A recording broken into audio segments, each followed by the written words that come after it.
Welcome to Global Dispatches, a podcast for the international affairs, foreign policy, global development communities, and anyone interested in a deeper understanding of the world today. I'm your host, Mark Leon Goldberg, editor of UN Dispatch. Enjoy the show. Protest, looting, and riots have plunged South Africa into a deep crisis. Scores of people have been killed in this unrest, which was sparked by the jailing of former President Jacob Zuma on July 7th. At time of recording, the government was dispatching 25,000 troops to bring order, an unprecedented military mobilization in the post-apartheid era. On the line with me from Johannesburg is journalist Geoffrey York, the Africa bureau chief for the Globe and Mail. We kick off discussing the circumstances that led to former President Jacob Zuma being sent to prison and how and why his jailing sparked protests in key provinces in South Africa. We then discuss what this unrest reveals about inequality, poverty, joblessness, and state failure in South Africa.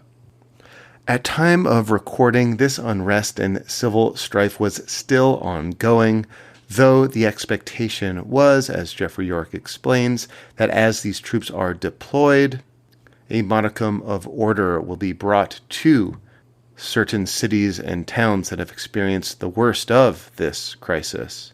Still, this conversation does a good job providing you the context you need to understand what is driving this unrest in South Africa today.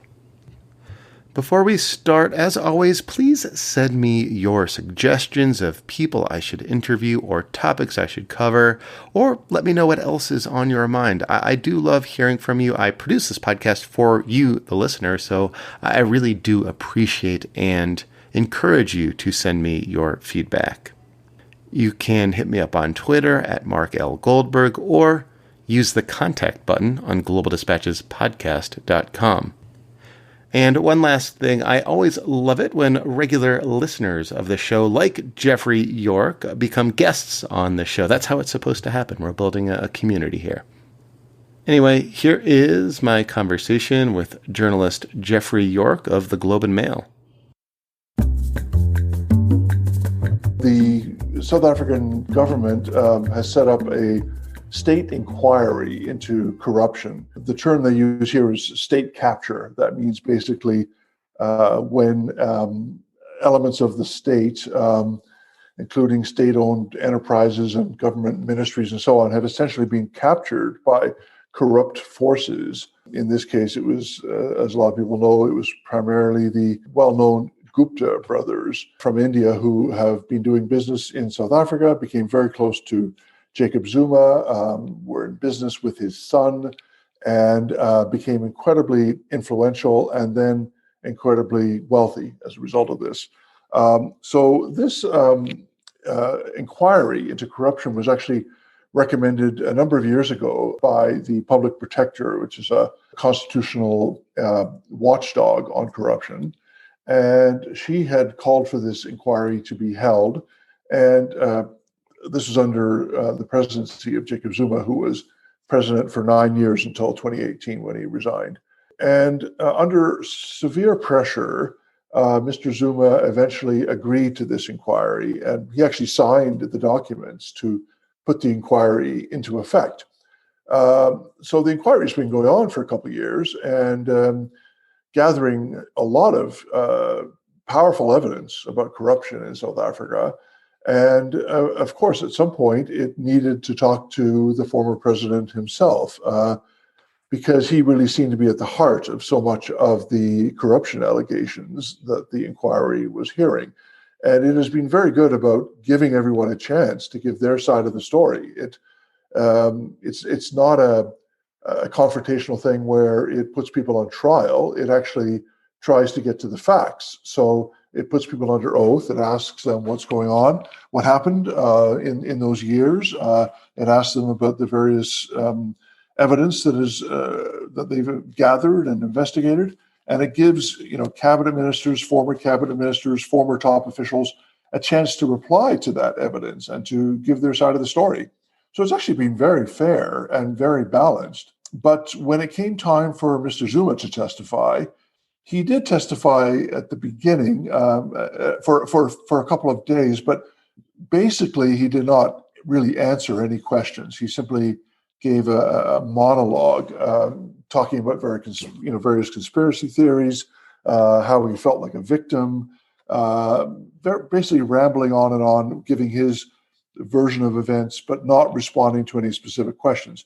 When it came time to the specific questions, he basically refused to testify. He even walked out of the hearings. That was last November. The inquiry then went to the courts. Well, first of all, it actually filed a charge of contempt of court with the South African authorities. But the South African prosecutors basically just sat on it, did nothing. So after a couple of months, in January, the inquiry went to the South African highest court, the Constitutional Court, basically the equivalent of the Supreme Court, and asked it to issue an order that Mr. Zuma be legally required to testify. The Constitutional Court did that. Meanwhile, Mr. Zuma was basically saying, I don't care what you do. You can put me in jail. You can prosecute me. I don't care. I'm not testifying. So he did not even actually provide his response to the application to the court. He just ignored it, basically. So at that point, the inquiry had this court order saying he must testify.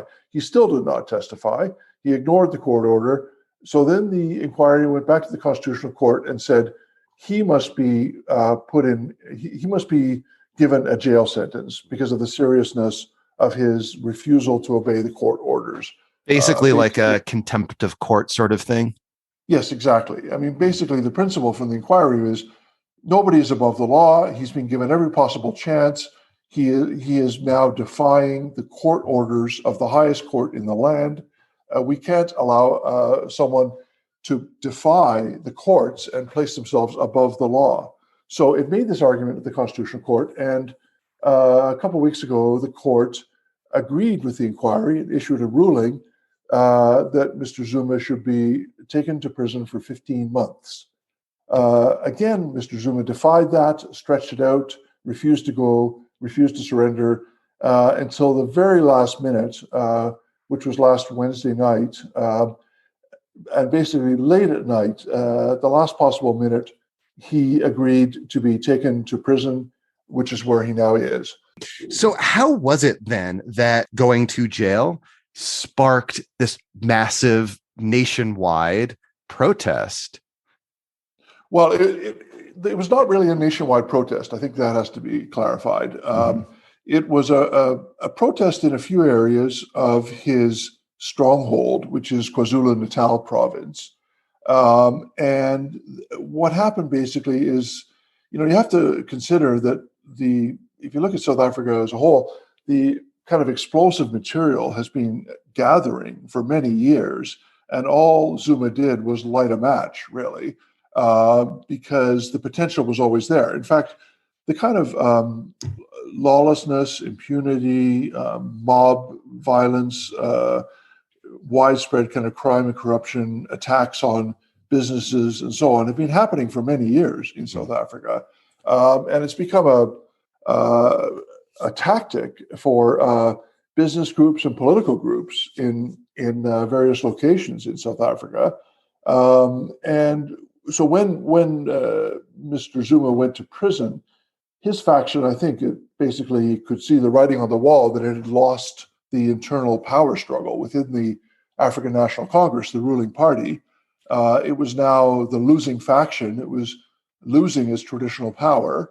The fact that Mr. Zuma had been taken to prison was really a symbol of that. It was really a confirmation that he no longer had the influence even to stay out of prison. And I think there was an anger among his faction about that, and a determination to show that they still had influence. So what we saw is on social media, on WhatsApp groups, and so on, we saw basically an attempt to organize what they called a shutdown. Uh, that a shutdown means that business and so on should shut down, and it's basically a signal to people, to the supporters of Mr. Zuma, that when you're doing a shutdown, that can include violence, it can include arson, it can include looting, and so on. That's the term shutdown is, to some extent, these days especially, seen as kind of a euphemism for a violent shutdown. So the Zuma camp directly and deliberately sought to enact this, euphemistic shutdown in order to apply pressure on the government or exact some sort of like price for putting Zuma in jail. Yeah, I think so. And to restore its influence and to signal that it still had power within the ANC. But again, at a certain point, it went beyond the control of this faction. They may have lit the match, but I don't think they really knew how far it would go. There's so many other factors at work. So much economic frustration,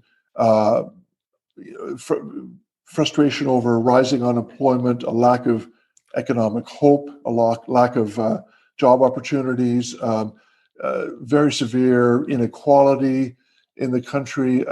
People in South Africa are surrounded by consumer goods in their shopping malls and so on, but most people can't afford them. So it's very much a rich and poor economy still.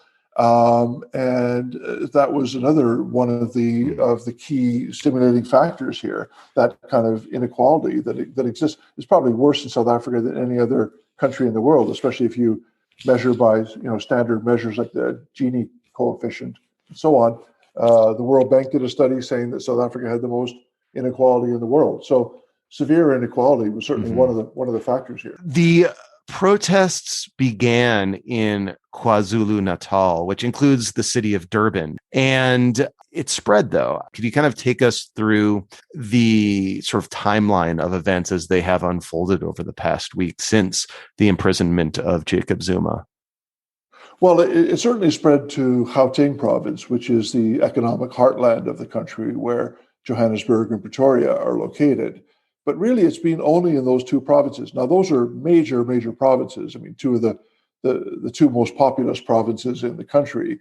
But it is significant that this unrest and looting and so on did not happen in some of the poorer provinces of South Africa. So it would be simplistic to say that this is solely due to hunger or poverty. Those are contributing factors. But if you look at the bigger picture, the poorest parts of South Africa were not rioting. It was KwaZulu-Natal and Gauteng, which are the two provinces where the Zuma camp has a fair amount of influence. And I don't think that's coincidence. At the same time, you could look at those two provinces also as places where there's been a lot of anti-foreigner violence, attacks on foreign-owned shops, which have been going on for many years in South Africa, and basically have been occurring with impunity because the police generally stand by and just watch. The looting and the rioting itself were, at least from what I've read from reports and from your reporting, really, widespread. You had sort of massive supply chain disruptions as well, to the point where I've seen concerns about, lack of food access in many places, lack of medicines. And it seems to have been also seemingly systematic in some cases. Yeah, I think that's true.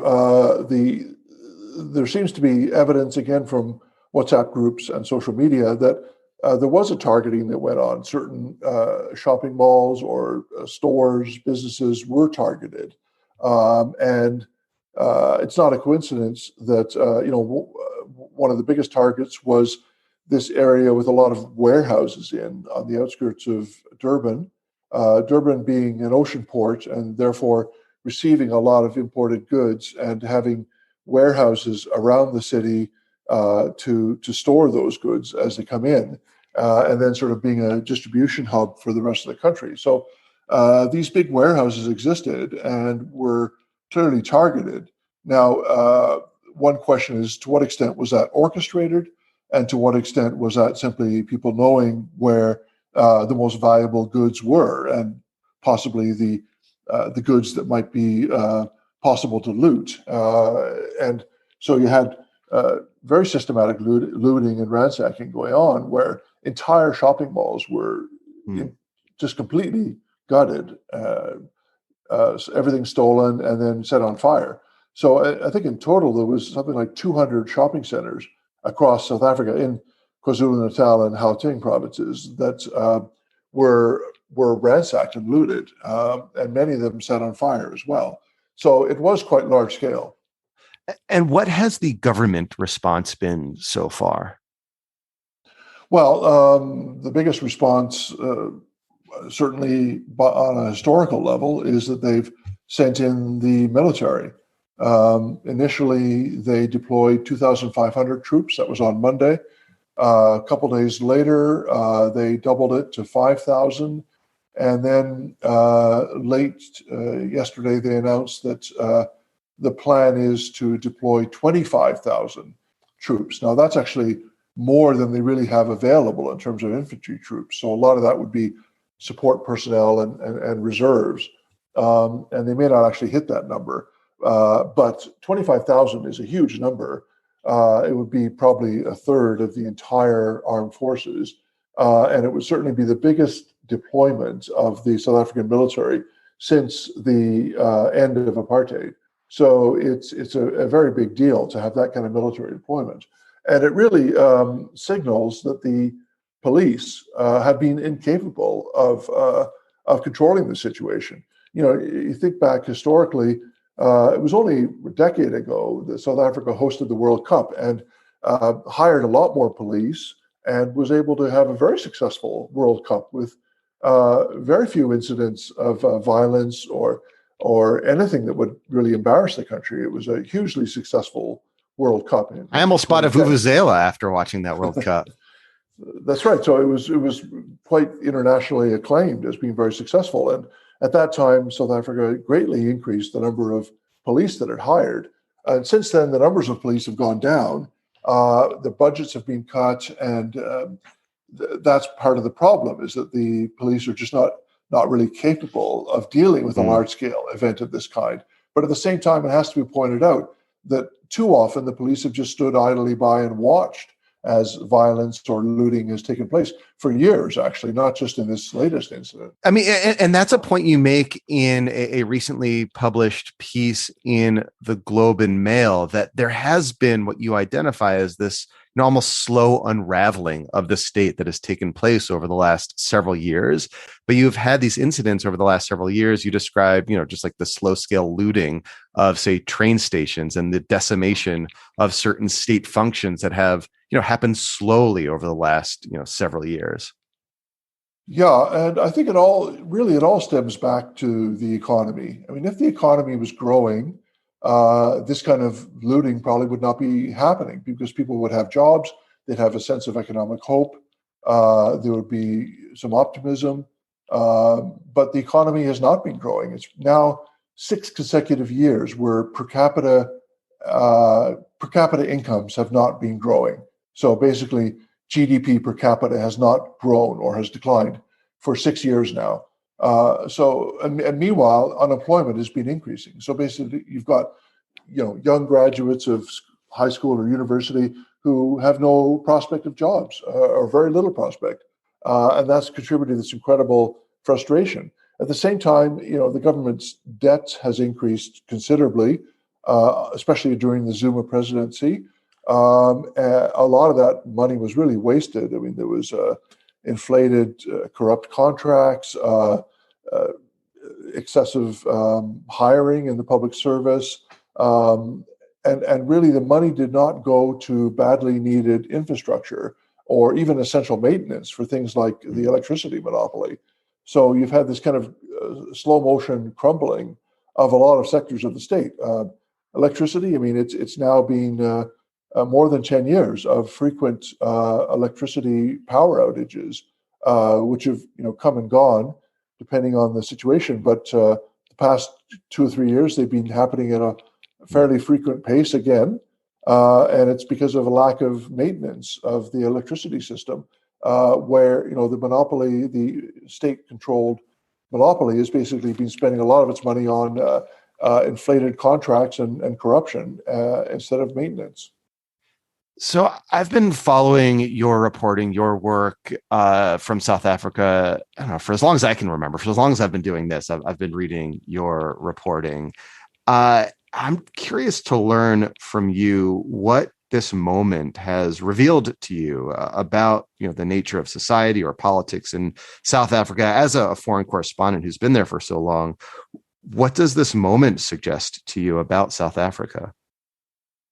Well, a couple of things. I mean, I think I should first be quick to say that it shows that South Africa is a very resilient society because it just keeps surviving this kind of thing, keeps bouncing back.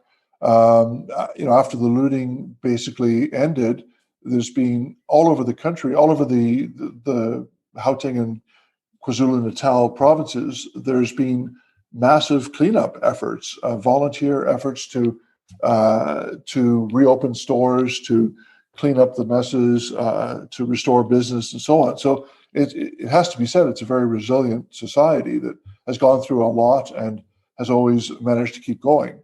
At the same time, I think it really does speak to the fact that the ruling party, the ANC, has now been in power for 27 years.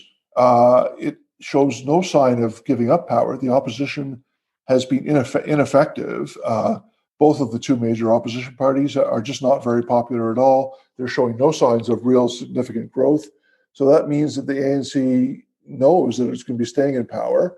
And the party has been basically kind of disintegrating into factional fighting, which has been incredibly damaging for the country.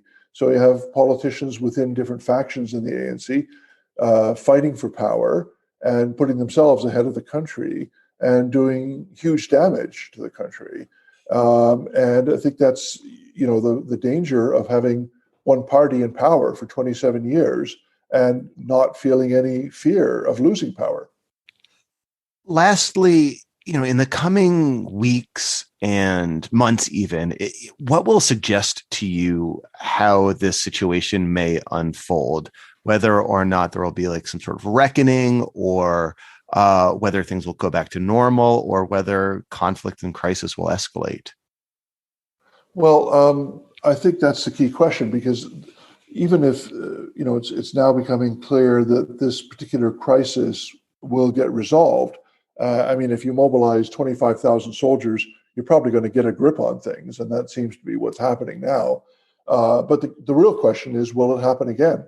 Has this been kind of a lesson to many people that they can do this and get away with it, and that politicians within the ANC may see that this was actually, although it didn't achieve all of their goals, it was pretty good at creating a crisis that dominates the country and distracts the government. It may be a useful weapon to them for future.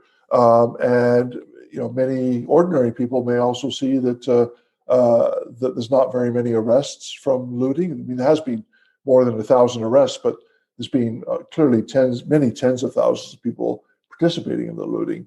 So if the kind of sense of impunity continues as it has for many years, then this could easily happen again, and that's the real danger. Well, Geoffrey, thank you so much for your time. This was very helpful. Thank you. All right. Thank you all for listening. Thank you to Geoffrey York. We spoke kind of a last minute, and I was glad for his flexibility and his availability to help explain to me and to you what is happening in South Africa at the moment.